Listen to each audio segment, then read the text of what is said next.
That's right, the beginning of true power creep is coming in, ushered at an even faster pace in Final Fantasy Brave Exvius. If you guys are playing War of the Visions or Brave Exvius and you're not using the Amazon App Store version of the game, there's no reason not to, especially if you're making in-app purchases, because the App Store and Amazon coins are going to save you up to 20%. We're sponsored by Amazon in the App Store today. You can save up to 20%, especially if you use my special promo code down below. I'll have it linked in the description of every video for you guys, and it's not that hard to swap over.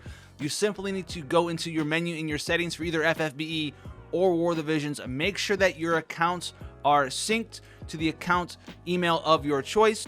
If you're buying anything in app, there's no reason not to save up to 20% on your valuable real world money. So go ahead and check that out. Thank you once again for that sponsorship, and let's get into the content. We're going to be getting what is the start of what was originally the 4th anniversary unit in JP. Now these units are going to be starting with the Fina and Rain dual unit and the Fina and Dark Fina dual unit, but these are not going to be the only ones. There's going to be some other ones that we're going to mention at the end of the video, but these are the ones coming out this week, guys. Now these units are incredibly strong, and this is because they have two unique mechanics with them. They have the ability to self-chain with themselves. It's called tag team chaining. Now it's not for all of their skills, and it's not 100% of the time, but it is pretty cool. It's the least OP of the two parts, in my opinion, because if you can chain, then you can chain. Now if you can't chain, these units literally, not by themselves as in like use a duo copy, no, by themselves as in the one unit will actually do an entire chain on their own with their tag team chaining skills. So incredibly powerful there. But the other thing that they do is they have really high multipliers. They're very strong, but they also have a very special passive ability, which is going to be very useful on a couple of trials. Notably, the passive makes them do 70% increased damage to broken targets that have a break gauge, which is insanely powerful. 70% free damage. It's a whole new multiplier. It's a whole new ability. It's insanely strong against these high-end trials where they are break gauge monsters and you break their gauge.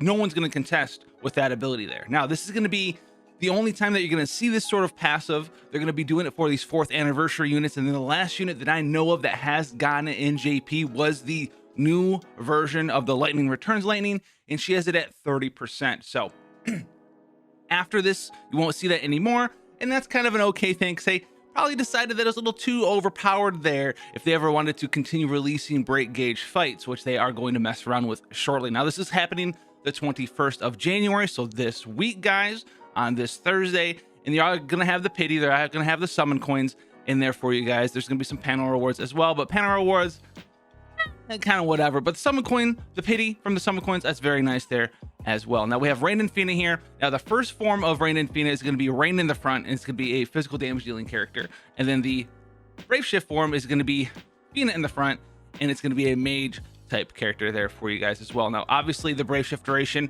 is going to be a long lasting duration. These are those 4th anniversary units, so infinite turns on the Brave Shift, 1 turn cooldown, swapping back and forth. The STMR here is the sword bow of Unbreakable Faith, a two-handed greatsword with 184 attack and 176 magic, and it boosts your limit burst damage. Very powerful weapon. It's the sword bow, right? A little bit of Inuyasha Kagome action there. You know, got the wind scar plus the sacred arrow. I think that's what it was called back in the day. I'm trying to remember, like 20 years ago. Anyway, very strong Super Trust Master reward there. The team right here is going to be a materia. Boost attack and magic by 30%, and boost attack by 30% when equipped with a large sword. Great sword, whatever, and boost magic by 30% when equipped with a bow. Okay, nothing super crazy there. If you have a great sword and a bow on, you know, it's going to be 60%, but if you're using two-handed great sword, you're not equipping a bow at the same time. So you can put this on them though, and you know the front form is going to get 60% attack, and then when you Brave Shift them, right, you're gonna have a bow on, possibly, and then you're gonna get 60% magic there. So it's an okay TMR, but nothing super crazy there. We'll go over the vision card in a second here, and the abilities that they're showing off for us to see, nothing super crazy. We got Dispel Arrow and Blaze Arrow Saber. They always show off the Brave abilities here. Here's the tag team attack though in the Brave Shift form here. So the Shine Magia tag team attack, deal light damage to one enemy. So anytime you see tag team attack, this skill on its own, when you cast this skill with just this one character, is going to chain up for you on its own. So it's very, very useful and cool, because you can take a character, right, We've seen it before. The 2 chainers and 1 chain finisher. If you have a tag team character, you can take the tag team character and 2 chain finishers. So very, very, very cool stuff there. Now, the next one's going to be Fina and Dark Fina. This isn't a new character, but it's going to be a new Neovision Awakening for the old Fina and Dark Fina character. This was the one that was in the bundle a long time ago. She still has been in the pool. You may have pulled her from some EX tickets, but this is going to be a Neovision Awakenable form of an older unit. So we've seen this stuff before, guys.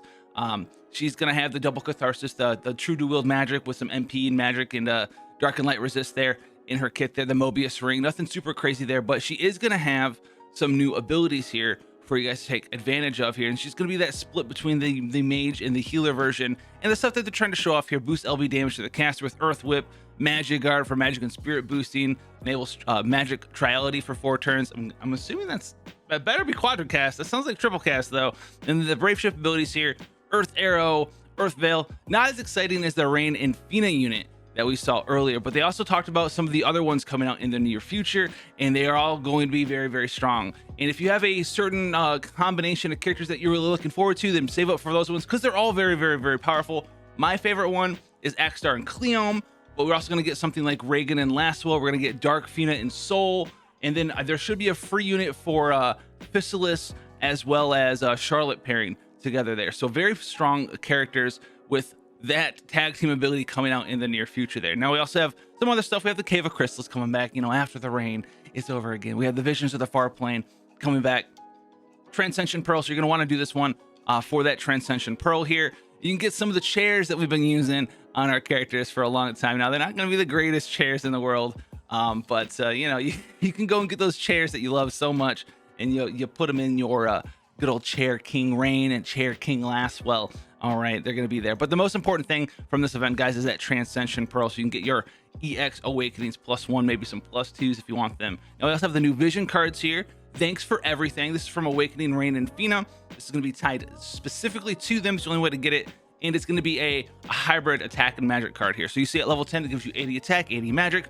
The level 4 ability here, 40% attack when equipped with a large sword, 40% magic when equipped with a bow. Level 7, same thing, 40% attack with a great sword, 40% when equipped with a bow on magic side there.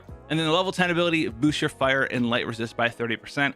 I don't think this card is all that great, to be honest with you. It's okay, but it's kind of specifically tailored for them, and a lot of the times you guys are going to be wearing bows on a lot of your mages, so it's okay for them, but I wouldn't go super crazy over it. Now we also have the Shadow Lord. The Shadow Lord is back. Yes, sir.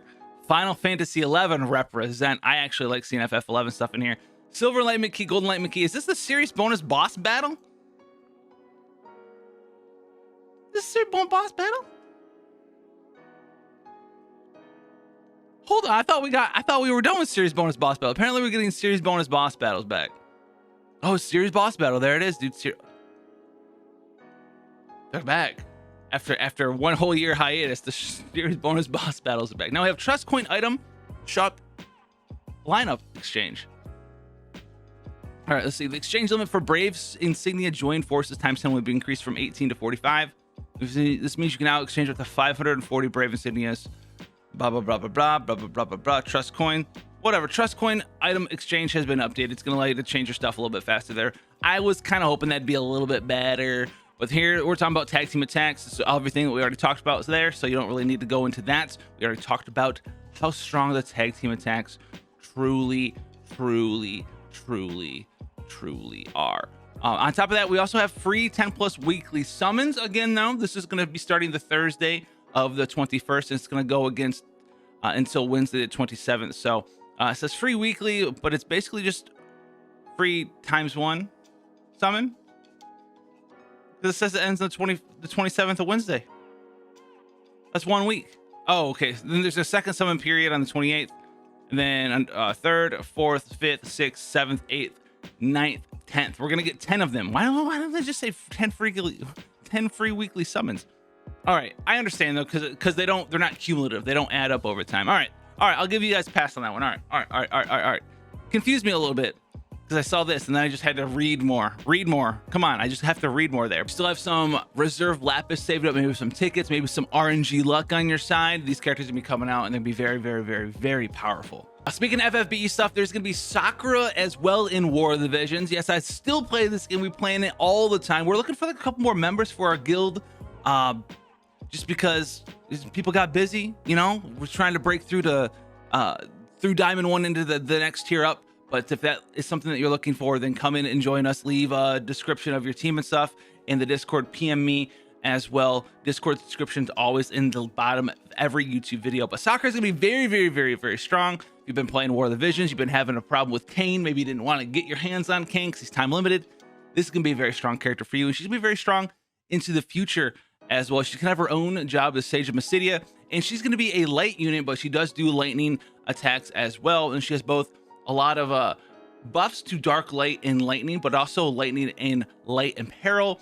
She's going to be very, very solid against Kane. She's got some base defense. She has some natural piercing resistance. So if you want to be able to build her up that way as well, that'll help out on top of that. So she'll be a very strong character. Her limit versus the Eternal Pain gives her Dark Eater, more anti-dark stuff in there as well. It's going to do a large damage, obviously, with the magic attack there. Thunder's Light, we've seen this stuff. Here's the lightning and light and peril for 3 turns there.